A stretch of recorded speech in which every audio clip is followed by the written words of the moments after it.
Today on Animal Fact Files, we're going to be talking about the gray wolf. If you like learning facts about animals, then subscribe to this channel so you can stay up to date on all the new content. The gray wolf, who is also known as the timber wolf, was suggested by YouTube user Georgia Wright. Thanks for the suggestion. Wolves are actually one of my favorite animals. I've been fascinated by wolves from a young age, and I really enjoyed learning more about them and researching this episode.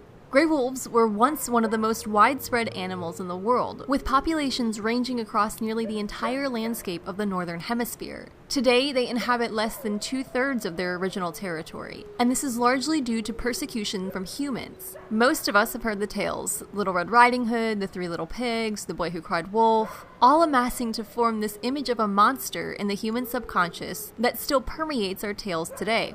Just look to Hollywood to see what I'm talking about. But hey, to be fair, some are getting it right. The problem is that there are actually people who believe this notion that wolves are inherently evil. While it is true that wolves have caused human death in the vast expanse of human history, the reality is far from the fiction. A person is more likely to be killed by an elevator than by a wolf, and let me tell you, I have nightmares about those things. They're like floating death traps. So while I take the stairs, let me give you a bit of a more realistic perspective on these elusive creatures. Gray wolves are the largest member of the canids, or dog family.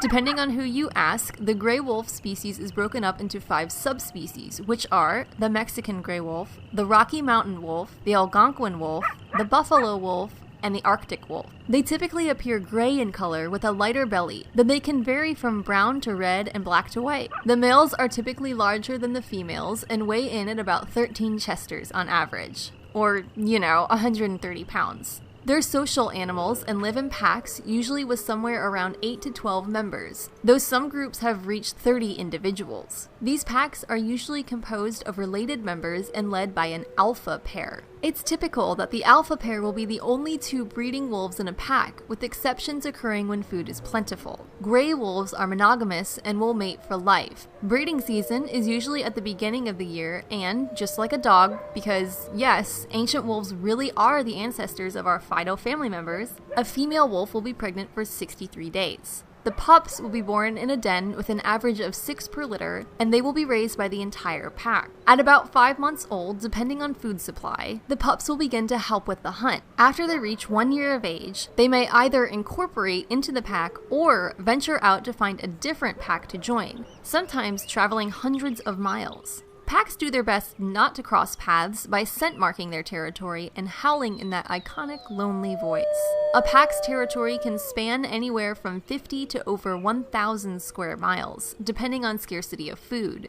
Gray wolves typically eat large hooved animals such as boar, deer, elk, and even moose and muskox, though they will also consume smaller prey such as beavers and rabbits. They're able to eat up to 20 pounds of food in one sitting, and they can live off of that for days or even weeks. On average, they need somewhere around 7 pounds of food per day, though they can survive on 2 if the need arises. One of the biggest myths surrounding gray wolf eating habits is that they compete with sportsmen for trophy animals, but this is inaccurate. Wolves are observant animals and will seek out either young animals or old, sickly ones to be taken down, not the stronger animals in their prime. This actually helps to keep the population of wild ungulates healthy, as it decreases the distribution of bad genes. Humans can't seem to get the hint though, as gray wolves are killed annually by people seeking to destroy their competition, so to speak.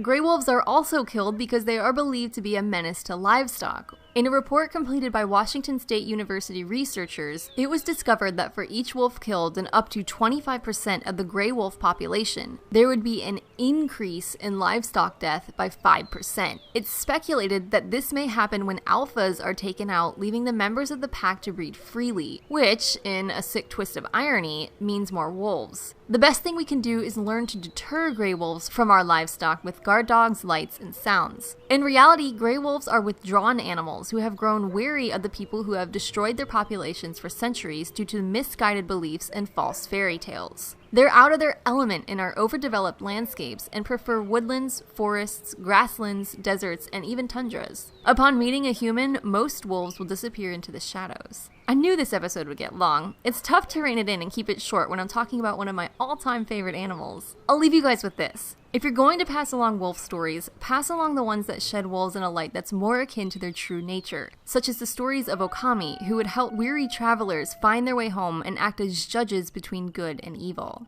For more information on gray wolves, check out the links in the description. Thanks again to Georgia Wright for the suggestion. I'm so glad to have had the opportunity to talk about these majestic animals. Be sure to give a thumbs up, and thanks for watching Animal Fact Files.